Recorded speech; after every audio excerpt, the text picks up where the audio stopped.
नमस्कार मंडळी, कसे आहात? मजेत ना? मी पण मस्त आहे. घेऊन आली आहे तुमच्यासाठी ठरलं तर मगचा 12 एप्रिलच्या एपिसोडचा रिव्ह्यू. तर काल आपण बघितलं होतं की अर्जुन आणि सायली थिएटरमध्ये सिनेमा बघायला गेले होते आणि आता ते दोघं वेळ जरा प्रेमाच्या गप्पा मारतात आणि तेव्हा त्या दोघांना त्यांची थिएटरमधली पहिली भेट आठवते, ज्या वेळेला सायली तिच्या आश्रमातल्या छोट्या मुलांना, त्यांच्या काका काकूंना आणि सगळ्यांना घेऊन मूव्ही बघायला ते आले होते. त्यावेळेला अर्जुन म्हणतो की त्यावेळेलासुद्धा माझं तिकीट चैतन्यने काढलं होतं, नाहीतर मी थिएटरच्या आसपाससुद्धा कधी फिरकत नव्हतो. आणि सायली म्हणते आम्हाला तरी कुठे परवडायचं नाही का सिनेमे वगैरे बघायला, पण आणि नेमकं त्या दिवशी मुलांनी पॉपकॉर्न खाण्याचा आग्रह केला होता आणि तो हट्ट तुम्ही पूर्ण केला होता त्यांचा. तुम्ही माझ्या मुलांना पॉपकॉर्न घेऊन दिलं होतं. आता अर्जुन म्हणतो आता तसं नाही आहे, तेव्हा आपण स्ट्रेंजर्स होतो, आता आपण नवरा बायको आहे, तेव्हा तुम्ही हक्काने माझ्याकडून पॉपकॉर्न घेऊ शकतात. मग सायली म्हणते द्या घेऊन मला पॉपकॉर्न. आता ते छानपैकी एक चीज कॅरमलचा मस्त लार्ज टब घेतात पॉपकॉर्नचा आणि सायली तो टब घेऊन बाजूला होते तेव्हा एका मुलीचा तिला धक्का लागतो आणि त्यांचे पॉपकॉर्न सांडतात. एकदम असे फिल्मी स्टाईलने सांडतात, त्यामुळे असे मस्त ते उडतात पॉपकॉर्न त्यांच्या अंगावर. आणि त्यावेळेला सायलीला तो सीन आठवतो जो सुरुवातीला झाला होता, तेव्हाही असंच त्यांचे पॉपकॉर्नचा मस्तपैकी पाऊस पडला होता. त्यावेळेला थिएटरमधली आजूबाजूची मंडळी सगळी त्यांच्याकडे बघत असतात आणि थोडा वेळ अर्जुन सायली एकमेकांच्या नजरेत हरवतात. आणि त्यानंतर सायलीला आठवतं की त्या दिवशीसुद्धा, म्हणजे ते आधी आले होते ना, तेव्हासुद्धा असंच काहीसं झालं होतं. त्यामुळे तिला ते सगळे ना आता रिकॉल व्हायला लागतं की प्रियाला त्या दिवशी पोटात दुखत होतं. त्यानंतर मग ती म्हटली की आई गं, माझ्या पोटात दुखतं आहे, मला नाही बघायचा सिनेमा, मी घरी जाऊन आराम करते. आणि मग सायली तिला म्हटली होती की ठीक आहे आपण तसंच करूया, मी तुझ्यासोबत येते. तेव्हा प्रियाने तिला स्पष्ट नकार दिला होता. ती चिडली होती बरं का त्यावेळेलासुद्धा की तू कशाला येते माझ्यासोबत म्हणून. आणि नंतर मग ना विलास काका म्हटले होते की मी येतो मग तुझ्यासोबत. तेव्हा प्रिया त्यांना घेऊन जायला रेडी होती. म्हणजे सायली नव्हती चालणार एवढे वर्ष सोबत राहून, आणि विलास काका आत्ता त्यांच्या आश्रमात राहायला आले होते आणि ते प्रियाच्या सोबत गेलेले, प्रियाला चालणार होतं. आणि ही गोष्ट आत्ता कुठेतरी खटकतीये. त्यावेळेला अर्जुनच्या ती गोष्ट लक्षात येते की सायली कुठेतरी हरवली आहे. मग तो आता ते पॉपकॉर्न जे सांडले ते सगळं क्लीन करायला एका व्यक्तीला सांगतो आणि त्यानंतर सायलीला घेऊन बाजूला होतो आणि म्हणतो काय मिसेस सायली, तुमचा नवरा इथे तुमच्या सोबत आहे आणि अजूनही तुम्ही कुठल्या तरी वेगळ्याच विचारात आहात. आणि सायली म्हणते हो. अर्जुन म्हणतो काय? तर सायली सांगते की त्या दिवशीसुद्धा ना प्रियाच्या पोटात जेव्हा दुखलं होतं तेव्हा ती विलासला घेऊन घरी गेली होती आणि त्या दिवसाचं मूव्ही तिकीटसुद्धा प्रियाने काढलं होतं.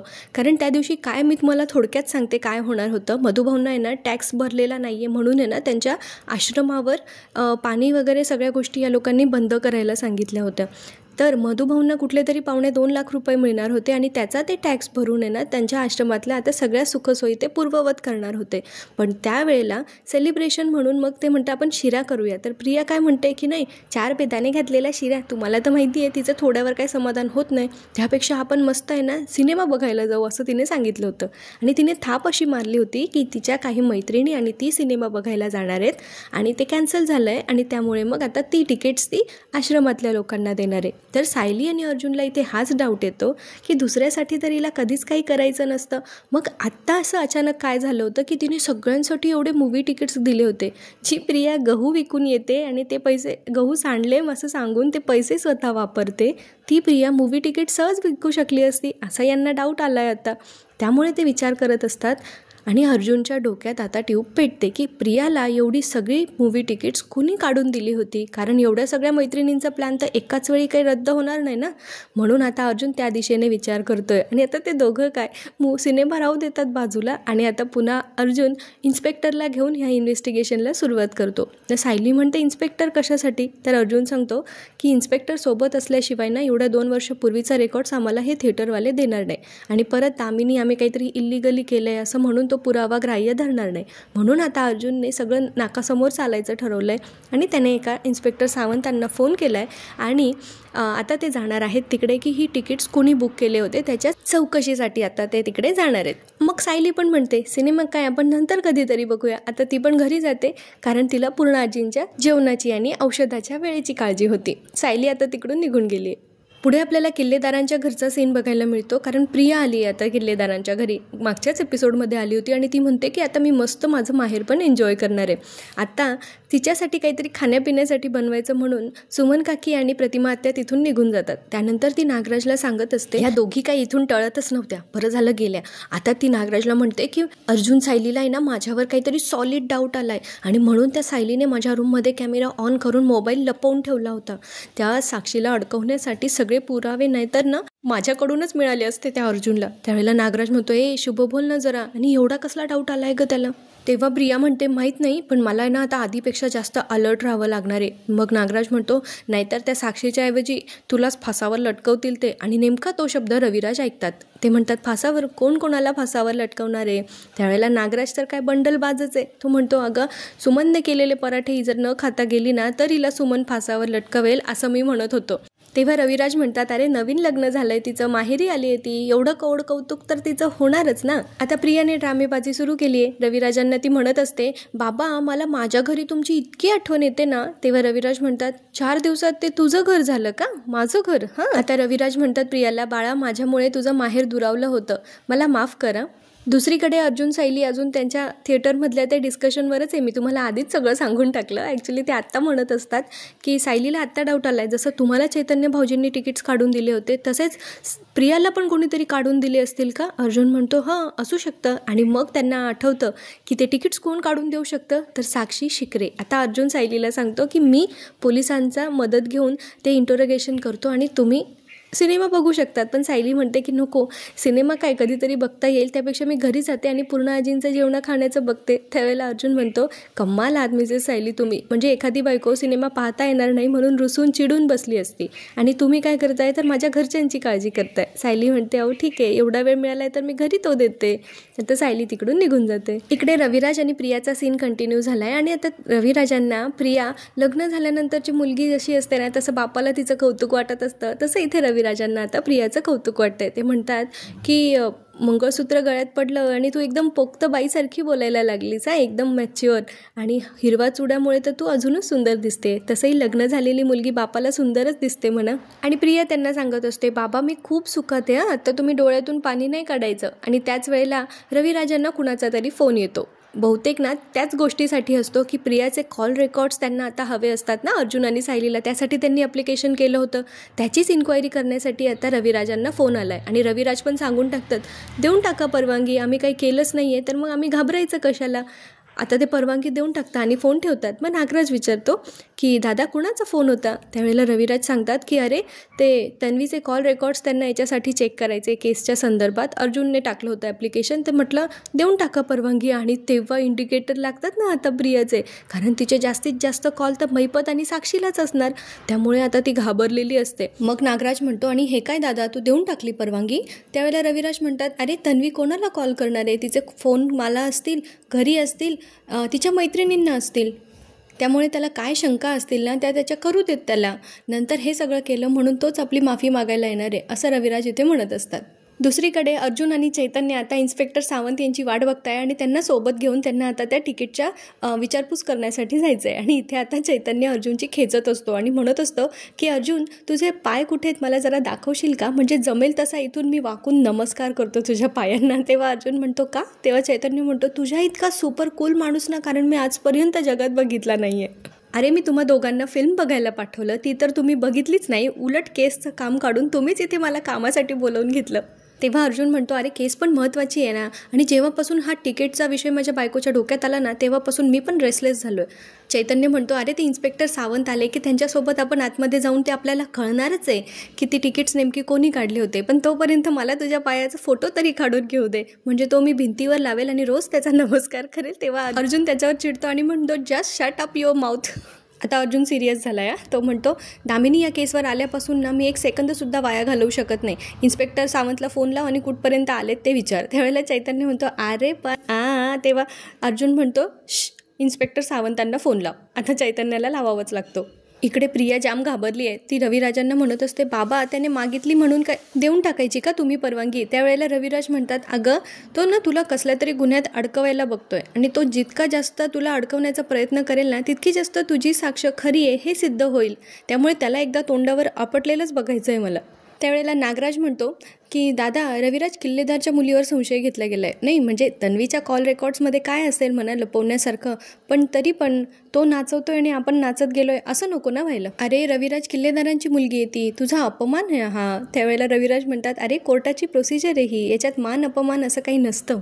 तेव्हा प्रिया मनातल्या मनात विचार करत असते की माझा हा खोटा बाप ना मला सोळावर लटकवूनच राहणार आहे. प्रिया जरा अस्वस्थ झाली हे प्रतिमा आत्यांच्या लक्षात येतं बरं का. ते म्हणतात, तन्वी, त्या कॉल रेकॉर्ड्समध्ये काही आढळू नये असं काही नाही आहे ना, जे तू काही चुकीचं केलेलं नाही आहेस ना. त्यावेळेला प्रिया एकदम कॉन्फिडन्समध्ये म्हणते, अजिबात नाही. तेव्हा प्रतिमा आत्या म्हणतात, झालं तर मग आपण कशाला घाबरायचं. मग सुमन काकी म्हणतात, आपली तन्वी खोटं बोलणं शक्यच नाही काय हो. तेव्हा नागराज म्हणतात, छे नाही, खोटं बोलण्याआधी जीभ झडेल तिची. बापरे, आत्तापर्यंत तर मग प्रियाची जीभ कैदीची नाहीशी झाली असते. आता प्रियाच्या सुपीक डोक्यात लगेच एक आयडिया येते बरं का, ह्या सगळ्यांपासून कसं वाचायचं. आता सायलीने तो मोबाईल लपवून ठेवला होता, त्याचं ती भांडवल इथे करते आणि रविराजांना सांगते की खरं बोलून तरी काय उपयोग आहे हो बाबा, कधी संशय तर घेतला जाणारच आहे ना, कधी असा कायदेशीररित्या, नाहीतर मग बेडरूममध्ये शिरून. त्यावेळेला सगळ्यांना थोडा धक्का बसतो, कारण अजून त्यांना काही माहीत नसतं ना. तर मग प्रिया सांगते की सायलीने माहिती आहे का मी कोणाशी बोलते, कुठे जाते, काय करते, हे सगळं जाणून घेण्यासाठी माझ्या रूममध्ये मोबाईल फोन लपवून ठेवला होता, कॅमेरा सुरू करून. त्यावेळेला रविराजांना खूप राग येतो. प्रिया त्यांचा राग भडकवण्यासाठी अजून म्हणत असते की हे सगळं सायलीला करायला कोणी सांगितलं असेल, अर्जुननेच ना. त्यावेळेला रविराज म्हणतात, नाही हे सगळं चुकीचं आहे, मी अर्जुनला असं करायला शिकवलं नव्हतं. नाही, आता तुझी कॉल हिस्ट्री त्याला मिळू नये यासाठी तर मी पूर्ण प्रयत्न करणारच आहे, पण या प्रकरणासाठी सुद्धा मी आता त्याला लीगल नोटीस पाठवणार आहे. आता रविराजांच्या मनात काडी टाकून प्रिया तर तिकडून निघते. त्यावेळेला सुमन काकी सांगतात, अगं पराठे खाऊन जा ना. तेव्हा ती म्हणते की नाही, पूर्णाजींच्या औषधाची वेळ होते, तुझ्या हातचे पराठे खायला मी नंतर येईल ना कधीतरी. नागराज पण म्हणतो, मी तिला सोडून येतो. आता ते दोघं बाहेर जातात आणि इकडे इन्स्पेक्टर सावंत येतात. आता अर्जुन त्यांना म्हणतो, मी तुम्हाला फोनवर बोललो होतो तसं या ऑफिसमध्ये जाऊन आपल्याला चौकशी करायची आहे. इन्स्पेक्टर सावंत आता त्यांच्यासोबत जातात. दुसरीकडे प्रिया आणि नागराज बाहेर त्यांच्या घराच्या बाहेर आले आहेत आता. आणि तेव्हा प्रिया म्हणत असते, बघितलं ना, मी म्हणत होते ना, त्या अर्जुन आणि सायलीच्या मनात नक्की मोठं काहीतरी शिस्त आहे. माझी कॉल हिस्ट्री मागण्यापर्यंत मजल गेली त्यांची. त्यावेळेला नागराज म्हणतो, तुझी जर कॉल रेकॉर्ड्स त्या अर्जुनला मिळाले असते ना, तर आपण मग मात्र मेलो. तेव्हा प्रिया म्हणते, आणि हा तुमचा मोठा भाऊ असं मस्तपैकी सर्व करून देत होता माझे कॉल रेकॉर्ड्स त्या अर्जुन समोर. तुमचा तो भाऊ आणि तुमची ती अर्ध्या मेंदूची तुमच्या भावाची बायको एक दिवस मला आहे ना कन्फर्म खड्ड्यात नेणार आहेत. त्यावेळेला नागराज म्हणतो, अरे पण मी आहे ना, आपण आहोत ना, म्हणजे तुला नेहमीच असं काहीतरी करून आपण निभावून नेऊ, तू नको टेन्शन घेऊ. पुढे नागराजचं बघा प्रियावर किती बारीक लक्ष असतं. म्हणतो, बाय द वे, ते रामनवमीपासून तुला विचारणार होतो पण राहून गेलं विचारायचं, तुझं ते लॉकेट कुठे गळ्यातलं, ते का हरवलं वगैरे की काय तू. तेव्हा ती म्हणते की नाही हो, ते मधुभाऊ नाही का सारखे घरामध्ये फिरत असतात, त्यावेळी ते लॉकेट घालून फिरायला आहे ना, आता मला भीती वाटते. कधी पण तो म्हातारा बघतो ना, आणि जर त्याने बघितलं ते लॉकेट आणि ओळखलं आणि जर सांगितलं की मला साऊ बेटा सापडली होती तेव्हाच तिच्या गळ्यात हे लॉकेट होतं, तेव्हा कन्फर्म होऊन जाईल ना की ती तन्वी आहे, मी नाही आहे. त्यावेळेला नागराज म्हणतो, अगं ते लॉकेट काय ती सापडली तेव्हा तिच्या गळ्यात नव्हतं, ते ती जेव्हा पडली होती ना तेव्हा कुठेतरी उडालं होतं आणि मैपतला ते सापडलं होतं. आणि त्याची एक सवय, असा कुठला तरी खून केला ना की त्याची एखादी गोष्ट तो स्वतःकडे लपवून ठेवतो, सांभाळून ठेवतो. म्हणजे मग प्रिया म्हणते, तुम्ही मला जेव्हा दिलं होतं तन्वी म्हणून जाण्यासाठी ते लॉकेट, तेव्हा ते मैपतने इतके वर्ष सांभाळून ठेवलेलं लॉकेट तुम्ही मला दिलं होतं. तेव्हा नागराज म्हणतो, हो बरं, आता ते लॉकेट तुझ्या गळ्यात घाल घरी गेल्यानंतर, म्हणजे कोणालाही तुझ्यावर संशय नको यायला, सतत सगळ्यांना जाणवलं पाहिजे की तूच तन्वी आहे, तूच तन्वी आहे. तेव्हा प्रिया म्हणते, बरं आता घरी गेल्या ते लॉकेट घालते गळ्यात, बरं मी निघते आता, नाही तर ती म्हातारी कोकलेल माझ्या नावाने. काय यांची भाषा. इकडे आता अर्जुन, चैतन्य आणि इन्स्पेक्टर सावंत पोहोचले त्या ऑफिसमध्ये, थिएटरच्या ऑफिसमध्ये रेकॉर्ड्स घेण्यासाठी की तिकीटचं बुकिंग त्या दिवशी नेमकं कुणी केलं होतं. त्यावेळेला अर्जुन आधी ओळख करून देतो की मी ॲडव्होकेट अर्जुन सुभेदार आणि आम्हाला एका केस संदर्भात या 2 वर्षापूर्वीचं तिकीट बुकिंगचं रेकॉर्ड हवं आहे त्या दिवसाचं. त्यावेळेला तो माणूस म्हणत असतो, मग कोर्टाची लीगल नोटीस घेऊन या जा, आणि त्यांना हुलकावून लावत असतो. तेव्हा अर्जुन ना इन्स्पेक्टर सावंतला सांगतो, इन्स्पेक्टर सावंत. तेव्हा ते म्हणतात त्या माणसाला की पोलिसांची ऑर्डर चालेल का पोलीस स्टेशनमधून. त्यावेळेला तो माणूस घाबरतो आणि आता सावंत त्याला त्यांचा ID कार्ड दाखवतो, तेव्हा तो द्यायला तयार होतो. मग आता आणि इकडे रविराज चिडलेत बरं का. त्यांनी आता कोणाला तरी फोन केला आहे आणि सांगितलं आहे की अर्जुन सुभेदारला एक लीगल नोटीस पाठवायची आहे, डिटेल्स मी तुम्हाला पाठवतो. काय रविराज आणि पूर्णाजी दोघंही प्रियाच्या भाषेत म्हटलं तर अर्ध्या मेंदूची लोकं असल्यासारखी वागतायत.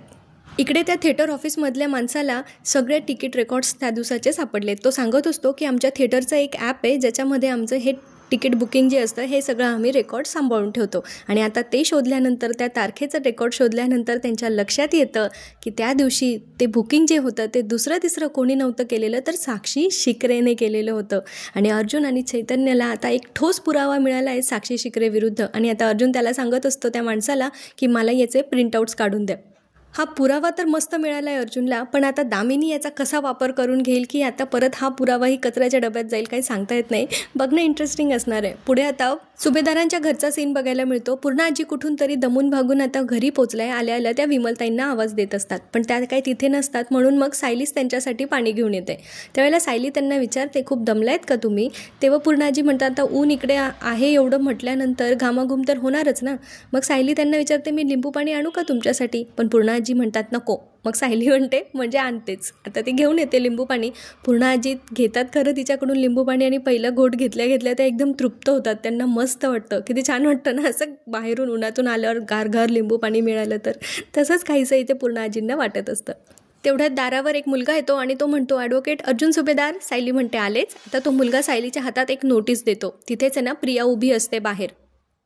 आणि ती आता सायलीला म्हणते, थँक्यू सो मच सायली, तू रामनवमीच्या दिवशी एवढं नाटक केलं नसतंस ना तर आता काही घडलंच नसतं. अगं आता काय झालं आहे माहिती आहे का, माझे बाबा आहेत ना ते पुन्हा माझ्या बाजूने झाले आणि तुझे हे मोबाईल लपवण्याचं कांड केलं होतंस ना माझ्या खोलीत, हे मी त्यांना सांगितलं आहे म्हणून त्यांनी तुझ्या नवऱ्यासाठी लिगल नोटीस पाठवली आहे. आता सायली तिच्याकडे बघते. वरून प्रिया तिला म्हणत असते, भोग तुझ्या कर्माची फळं. तर सायली तिला म्हणते, कर्माची फळं कोण भोगणार आहे ना हे लवकरच कळणार आहे तुला, आणि तू कशी आहेस हे लवकरच सगळ्यांच्या समोर येणार आहे, अगदी रविराज काकांच्याही. त्यावेळेला आता प्रिया परत तिचा मेलोड्रामा सुरू करते आणि मोठमोठ्याने ओरडायला लागते, का वागतेस तू सायली असं? किती ड्रामा करणार आहेस? 2 घरं जोडण्याचं तू फक्त नाटक करतेस. आणि आतमध्ये जाऊन ना पूर्ण आजींचे कान भरत असते की पूर्ण आजीने माझ्या खोलीत तो मोबाईल लपवला होता ना ते बाबांना कळलं आणि म्हणून त्यांनी ना आता अर्जुनला त्यांना लिगल नोटीस पाठवावी लागली. पुढे ती सांगते की जावाजावांमध्ये किती प्रेम असायला हवं आणि ही सायली ही मला तर त्रास देतेच, आता घरातले वाद ही कोर्टापर्यंत नेते. त्यावेळेला पूर्ण आजी म्हणतात, कोर्टापर्यंत? तर प्रिया सांगत असते की तिने माझ्यावर खोलीत तो मोबाईल लपवला होता ना हे बाबांना कळलं आणि मग त्यांचा नाईलाज झाला आणि त्यांना आता अर्जुनला लिगल नोटीस पाठवावी लागली. आता पूर्ण आजी काही विचार करत नाही मागे पुढे आणि सायलीला बोलायला सुरुवात करतात की ही मुलगी अजून काय काय करणार आहे आणि काय काय बघावं लागणार आहे ना देव जाणे. म्हणजे स्वतःच आधी जखम द्यायची आणि नंतर त्याच्यावर मलम लावल्याचं नाटक करायचं आणि जेव्हा केव्हा वाटायला लागतं की ती जखम भरतीये त्यावेळेला पुन्हा नवीन एक जखम द्यायची. धन्य आहेस बाई तू. आता सायली कसलाही कांगावा दिखावा काही न करता पूर्ण आजींजवळ जाऊन बसते आणि त्यांचा हात हातात घेते आणि त्यांना सांगते की माझ्यामुळे काही जखमा तुम्हाला झाल्या आहे हे मला माहिती आहे पूर्ण आजी, आणि त्या जखमा मी भरून काढण्याचा पूर्ण प्रयत्न करणार आहे. त्याचे व्रण मी नाही राहू देणार. आणि हां, तुमच्या सायलीचा शब्द आहे तुम्हाला. ते म्हणतात ना कधी कधी ज्या गोष्टी शब्दांनी नाही मांडता येत त्या एका स्पर्शाने करता येतात. तर आता सायलीचा मायेचा स्पर्श पूर्ण आजींना झाल्यामुळे त्यांना आता काही जुन्या गोष्टी आठवायला लागतात. जेव्हा सायलीने त्यांना घास भरवला होता, त्यांना मिठी मारली होती आणि पूर्ण आजीने पण सायलीचा नातसून म्हणून स्वीकार केला होता. या सगळ्या गोष्टी आता पूर्ण आजींनाही आठवत असतात आणि सायली आणि पूर्ण आजी एकमेकांकडे प्रेमाने बघत असतात. आधी प्रियाला असं वाटत असतं की सायलीला सांगत असते ती मनातल्या मनात की काय मस्का मारतीये, आता बघ तुझा हात झटकून तुला बाजूला ढकलेल ती म्हातारी, पण तसं काही होत नाही. पूर्ण आजी जरा इमोशनल होतात. आणि इथेच आजचा भाग संपतो. तर पुढच्या भागात आपल्याला बघायला मिळणार आहे की दामिनी देशमुख यांनी अर्जुनसाठी कोर्टाची लिगल नोटीस पाठवली आहे. म्हणजे आता त्यांचा पण कोर्ट ड्रामा सुरू होणार आहे आणि ते आपल्याला बघायला मिळणार आहे येत्या रविवारी म्हणजे 13 एप्रिलच्या महा एपिसोडमध्ये. अजिबात चुकवू नका मित्रांनो, महा एपिसोड असणार आहे, 1 तासाचा विशेष भाग असणार आहे. दामिनी आता अर्जुनने कोर्टात सादर केलेल्या पुराव्यांना कशी सामोरं जाणार आहे, ते पुरावे खोटं ठरवण्यासाठी काय काय करणार आहे, की मग या सत्य असत्याच्या लढाईमध्ये विजय सत्याचा होणार आहे हे बघणं मनोरंजक ठरणार आहे. तेव्हा भेटूया महा एपिसोडच्या म्हणजे 13 एप्रिलच्या विशेष भागामध्ये. तोपर्यंत व्हिडिओ आवडला असेल तर लाईक शेअर करा, चॅनलला सबस्क्राईब करा. आनंदी राहा, हसत राहा, आपली आणि आपल्या प्रियजनांची काळजी घेत राहा. आयुष्य खूप सुंदर आहे, मस्तपैकी जगत राहा. पुन्हा भेटूया. धन्यवाद. उद्याचा भाग बघायला अजिबात चुकवू नका. 13 एप्रिल महा एपिसोड.